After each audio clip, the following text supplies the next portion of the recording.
postgame, it's a whole lot of fun. With jokes and recaps once the match is done. From the field to the office, we're ready to go on the one-star postgame show. All right, here we go. Post-game instant reaction. I'm Kevin Turner, John Machota, Saad Youssef, Kent Garrison, the One-Star Cowboys podcast crew. All here. It's 49ers 30, Cowboys 24, and the score might be a little deceiving. We had chaos before the game and after the game. Let's go for your instant hot thoughts, John. Fire away. Yeah, I mean, the final score is closer than the game actually was. My big takeaway from the game was, yeah, it's nice that they fought back and made it close, but like 3 minutes to go, it was there for you. Down 6, go down the field again. A third straight drive. I mean, that's what good teams do. And not only did they not go down the field, they didn't even get a single first down. And so it's one of those things where you start writing, whether it's you're writing your story on the game or you write for some of the posts that we put up right after the game, which are more quick thoughts. And you start putting them things together about 8-10 minutes to go in this game, and you're going down a pretty negative path because it's super lopsided in that. And so there's a part of you, and there's others in the press box. We talk about this. You're writing this game story, and you're probably pretty heavy ripping the team. And then they make this comeback, and you're just you battle with, man, maybe I went too hard on whatever. It's just like, no, this game was there for the taking. So win the game, Like, I don't know, like that Niners team is good. Don't get me wrong, but they're banged up too. And you had all this momentum that you built on the previous 2 drives, and you finally get your defense to get a big stop where you can get the ball back. Like, go win that game. Like, and it just, there's been too many times. Yeah, there's been some blowouts mixed in there, but there's been too many times when the Cowboys have played other good teams and this stuff has happened, and the 49ers have been on the other side of it multiple times. And so, I don't know. I look at the rest of their schedule, and I wrote this after the game, and I was just like, yeah, I'm not going to sit here and say like there's no way they can get to like 8, 9, 10 wins. It still is technically possible. I just don't know how you watch this team and think that they're going to beat really good teams. And that's coupled with the fact of I just don't see a Jerry Jones that did very little in the offseason being somebody that's going to be in this mix here as the trade deadline approaches to make a move. He's been asked about it multiple times. Steven's been asked about it multiple times, including before the game, about the trade deadline. And to me, it would be a big surprise if they made a notable move. And so if they're not making a notable move, that means that they're treating it as like, oh, we're going to get Nealon and Bland and Micah and DeMarcus Lawrence back. And that's going to be like what our moves are. And frankly, I don't know how anybody really thinks that's going to be enough. Yeah. And I'll build off your trade deadline thing first and say that, Micah, Lawrence, Nealon, all 3 of them were there for the Saints game. All 3 of them were there for the Ravens game. So, again, in Jerry's defense, I think trade deadline, and I'm only defending Jerry in the sense of the trade deadline, not the personnel that they have, not all the offseason, none of that stuff. The trade deadline is typically done when you're one piece away, one piece here, one piece there. Jerry whiffed on the offseason. The Cowboys front office whiffed on the offseason. You don't get a second chance at the offseason in October or November. So I don't really think the trade deadline is there to fix these problems that the Cowboys have. But let me just say this: like I know the 49ers scored 30 points, and I know the third quarter score was 21 points for the 49ers. This loss is all on the offense for me, because this is one where the defense held the 49ers to 6 points, and Dak throws another bad interception. You run your fullback on 3rd and 5 on the first drive. Then Dak throws that interception. Jake Ferguson fumbles, and nearly you get 0 points on that. He gets back on top of his fumble, but that's a red zone drive where you score 3 points. And then at the end, CD scores a couple of touchdowns. And to your point, John, Dak has the opportunity, 3 minutes. This is where you show why you got that big contract. And instead, it's not that he went 3 and out. The drive should have ended on the first play. That's one thing. And on the second play, he threw to a receiver that was already standing out of bounds. And then on the third play, he threw to a short wide receiver running a go route on the same play on the same route that he threw an interception in the first half, which John and I both on that play were looking at the play and we're like, dude, you got Jalen Tolbert, who makes contested catches one-on-one on the outside. again, easy from the press box. Yes, but there's that. And then on fourth down, you know, you don't really have much of a chance there. So to me, we can talk about the defense, but the defense kind of did what it needed to do, especially in the first half. Third quarter was a collapse. And I'm also not going to sit here and give the defense all the credit for the first half, because the 49ers sure did their job in beating themselves with penalties, with Brock Purdy looking pedestrian as hell in the first half. So it's not all like the Cowboys defense was amazing, but to me, this loss is on the Cowboys offense. I agree with a lot of what you just said about Dak. And I was going to talk about Dak for a minute. I'll just real quick. I just want to say, like, Dak is the bar for the offense is really low. Like, show us something and we will get a little bit excited, because For sure. you haven't done much. Even like Zeke having like a good first quarter was like, okay, cool. And I do want to ask about some of the Rico stuff in a second, because that was weird, but it may be nothing. But I feel like everything is so hard. Everything looks so hard. And you get the ball the first drive of the game. I'm dying for this team to come punch a team in the mouth for once. Get the ball first, and then 3rd and 5, we hand off to Hunter Lipke, drive stalls. It's just like, that sets a terrible tone for what you're trying to do tonight. And I know I'm not going to do hindsight every play call in this game. There's twice that they handed the ball off on 2nd and 15 and 2nd and 14 in a drive, and actually overcame it. Right. So I had problems to pull my hair out over some play calls that they actually ended up scoring on that touchdown drive. But overall, it's very, very difficult for them to do anything, to just get first downs. None of it looks clean hardly ever, unless the other team goes into a prevent defense. And that's when they had a little success and made the game close. So I don't know how you fix that. That's talent, scheme, all of it converging into a big mess. Yeah, and KT, real quick on that point too, it becomes even more glaring when you go against, you know, Kyle Shanahan and the 49ers. I'm not over here to, you know, kiss Shanahan's butt or anything like that in terms of, you know, how great he is and all that. We know what he can do. But my point is, there was one play where Brock Purdy had like a fake out to the flat and then ran up the right side and got a good chunk of yardage. And what's funny about that play is most people would look at that and say it's a broken play that Purdy made something out of. And I agree with that 80% of the way. But you can't tell me there's not 20% when you look at it and be like, well, it is Shanahan. Like, you never know. Like, there could have been some element of creativity to that, where that was actually an option in the design of the play, because we know this is what Shanahan does. Again, more than likely a broken play that Purdy made something out of. But the thing is, like, they at least show that creativity with a lot of their different things. They know the Cowboys can't cover crossing routes, and they went on crossing routes throughout the entire game. And I just feel like, you know, it's funny. John and I were actually talking about this on the ride to the stadium, where, you know, the big creative play of the Jason Garrett tenure was just every time there'd be a wide receiver reverse to Lucky Whitehead. And that was like creativity. Yeah. And so I feel like we're kind of in the same area again, where creativity just isn't really a thing anymore. Do you have anything you want to add to that, John? And if not, I would like to get some clarity on the Rico thing from before the game, because that felt weird.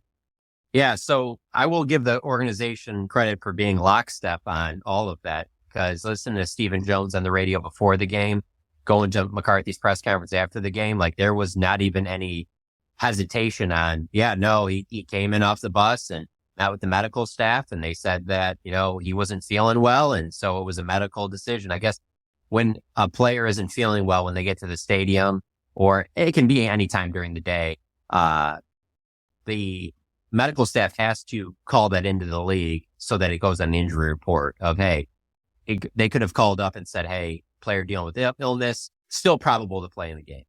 Player dealing with the illness, he's out. There's no chance he's playing in the game. Player dealing with illness, it's kind of questionable. So they went with questionable on it. And I know everything just kind of fits together with the whole, like, oh, well, they needed somebody to be out so that they could have Dalvin Cook up. And I'm just kind of like, I find that one hard to believe, because I would feel like that would be Zeke. I would think Rico brings something a little bit different. Why would you? I don't see how the Cowboys would want to go without Rico. That's what I'm saying. Like, he is Pittsburgh game. When you ask them during the bye week, what gives you confidence that you can get the run game going?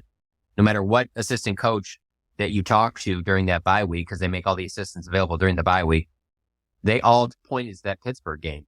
And who was the one doing the running there? Rico was. So I find it very hard to believe that they're going to sabotage themselves just so Dalvin Cook can get moved up on the active roster and run 6 times for 12 yards.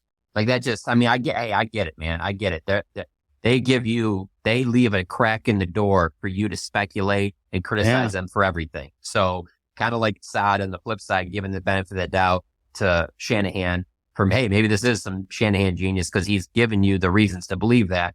I understand the conspiracy theories. I don't know of one from anything or anybody I've talked to. It just gets my bullshit meter going when Rico had 2 carries in the first half of the Detroit game. Yeah. And the game was not out of control yet to where you could say, well, they were getting blown out. They had to throw, like, it wasn't there yet. But why wouldn't he do spawn up? Like, it would have been that, like, it would have been that difficult. Like, who's really? Now, of course, you already have in your game plan that if you get to 3rd and 5 in opening series, you're handing it to Lipke. So Lipke's out of the question. He's in. Yeah. He's in. You can't not run that play. So he's in. No, but even without that play, I'm just kidding. So even without that play, Lipke's in. He's not going to, but you could easily have sat Deuce falling. But you said there was footage of him, not catching a hat that was thrown to him. And one reporter did say that he had the flu, whether he did or not. I don't think anyone knows that he had the flu. But like, it's still like, it's enough to make the fan base go, Jesus, again? Yeah. What are we doing? And there's already a little controversy there. I would make the argument that, like, Saad and I have talked about this, and we talked about it in the show too. Like, the run game is so bad.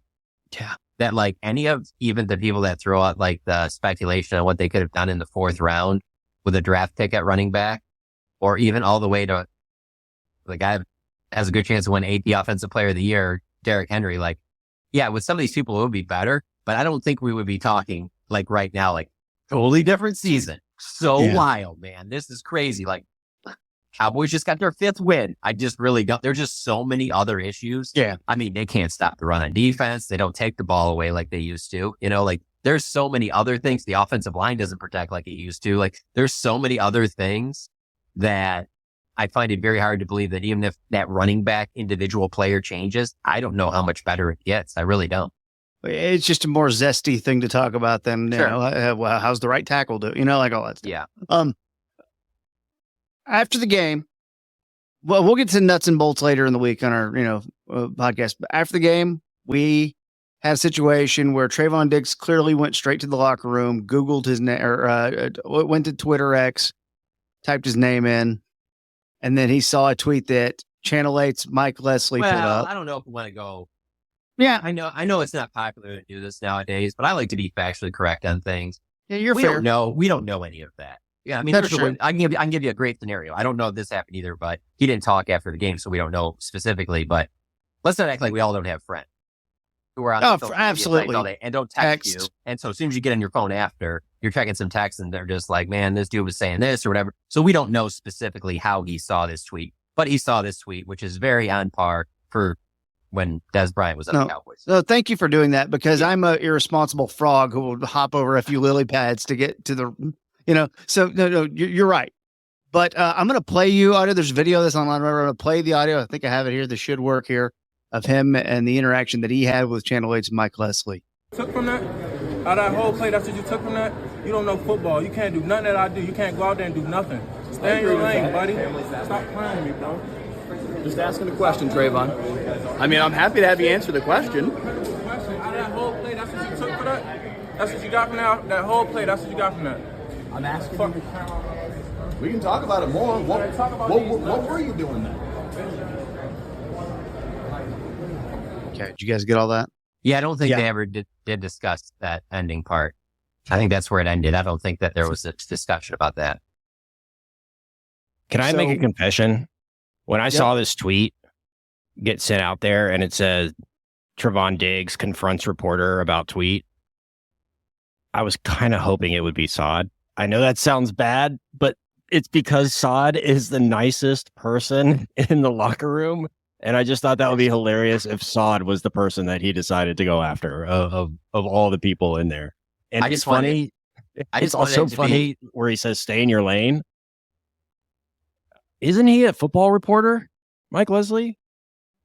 Wasn't he reporting about football on his Twitter? What sort of? What's out of his lane? Playing football, I guess. Maybe that's what I meant. Yeah. The last thing you want is if it's Saad, like Saad can't turn it into something where Saad makes himself the main story. So it wouldn't have been as fun if it's Yeah, I mean, dude, I'm telling you, it was weird. It was like, we were all just standing outside, just waiting for the locker room to open, and Trayvon just pops out in like full uniform and is going and is like, having this exchange with Mike Leslie. And for context, it's about the play where in the third quarter, first drive, Kittle takes that deep pass to like the 1 yard line, whatever, and it was about Trayvon's role on that play. So that's the play that he was referring to. It was just weird that he chose to like go off on that. I mean, with how much Trayvon has, seen criticism of him in the last few weeks, specifically with the tackling and all that stuff, for him to really take that big of an issue with that play and that tweet, which, by the way, the tweet itself was like, "What is Trayvon doing on this play?" That was like the essence of the tweet, if not the exact wording. So I was kind of surprised that was the one that ticked him off. But that's kind of life though, Stod, because like whether you're talking about like a spouse, whatever, your girlfriend, whatever, like you guys get in an argument, the thing that is the tipping point very rarely is the only reason you're in that argument. It's building. And so a lot of stuff a lot of stuff that you just pointed out, I guarantee you was a factor too, because like forget like us that cover the team and are around Trayvon, how many fans did he have to see over these last few games with the tackling and stuff? And that's what I kind of took from it, that maybe this is something that's been built up. Like, how am I going to lash out at somebody about this, And so this was going to be kind of like I had enough type thing, and also to do it in front of a big group of people that cover the team, Well, and also you have like, he knows, like, I mean, like Newey or whoever, Newey Scruggs and Joe Hoyt, like these guys weren't like, there were multiple people recording. So he knows this is all being recorded. I was standing right there. I just didn't pull out my phone and start recording, but there were multiple people that were, so he knows how this is going to be perceived. Once we got in the locker room, I saw him, get ready and everything. So I went over to him and I asked if he had a moment to chat, and a PR staffer was actually camped out in front of his locker and said he's going to take some time to cool down or whatever. And then he left the room. So he didn't really address, anything after. Part, that's what you wanted the follow up you wanted to ask on the last part, right? Or even what exactly? Like, what did you want to discuss on that? Yeah. So he's nuts. That's a wild, like it's like a 2018 type of retort. This is very good. I love it. Yeah, it is. Yeah.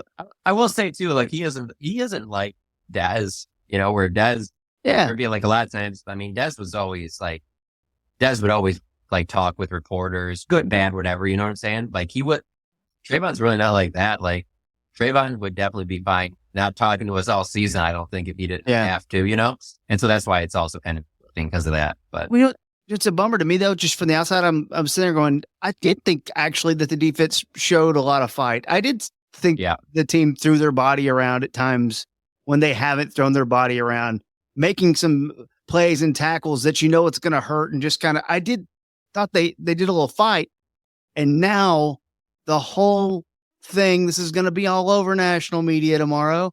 And it's going to be that, look how soft the Cowboys are. The guy's in his pads going after the media. That's what's going to happen. And it's kind of not indicative of how I thought the defense played for a lot of that game physically.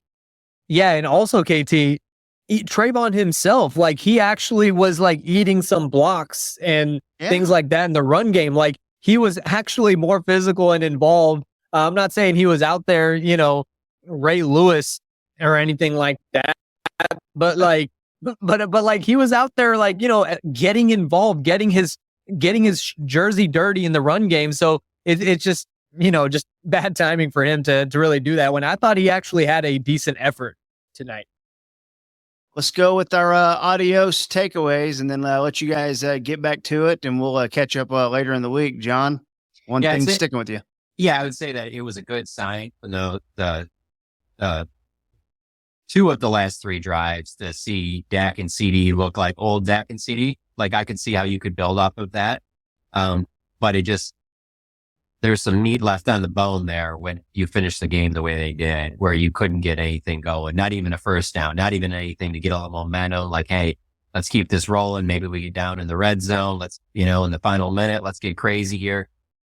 That was disappointing, but maybe that's one of the things, maybe because last year that bye week after it really sparked Dak and CD. And I've said this before too many times, but I don't see any way that this thing gets on the tracks of, a playoff berth without those 2 playing at an incredibly high level.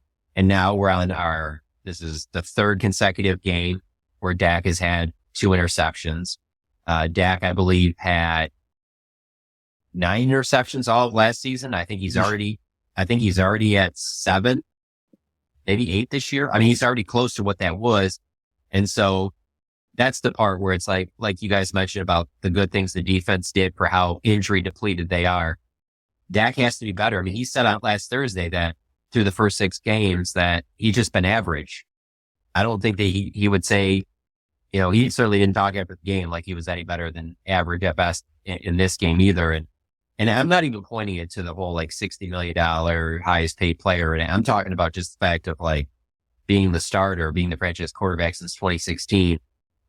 Man, 3 minutes to go, down 6. That's your time, man. You got to go. Yeah. Yeah. My closing remarks would just be, to me, the play of the game was Dak's interception in the 3rd quarter. You can't do that. The defense had just getting absolutely drilled, and they go down. It's 3rd and 6. You're down by 3 points. You're deep in your own territory. You're rolling to your left. You can't do that. You throw it out, you punt the ball, see what happens, make them drive. To me, that was the play of the game in the bigger context. If I had to pick one play, that was probably the most disappointing play of the game. So there's that. But, over in the big picture, I think at this time next week, if they lose to the Falcons, I think that the panic meter will be at a different level, because you lost to the 49ers. We know the 49ers were a shell of themselves because of the injuries, but they still have that aura of it's the 49ers. This is about to be the Atlanta Falcons in Atlanta. If you don't do that, and then you have Philadelphia next, and then Houston, and then Washington as your next 3 games, as you sit 3-5, if you lose in Atlanta, this is going to be a whole different conversation, a whole different tone than what we're talking about today. One thing that really jumps out to me, I guess it is a little bit going to all come back to Dak. And maybe that's just how these things go sometimes. But I'm been on the record, I'm not a huge Brock Purdy fan, especially the 49ers, the way their system works. I would have big thoughts about paying him how much he's going to be asking for, which will be Dak's money. But the big difference in those 2 guys is Brock Purdy can make a play or 2. And Dak these days does not make plays with his legs anymore. And I don't know if that's just what it is now, but it's very evident. And that's something that is just always been a little part of it. And Purdy doesn't turn the ball over.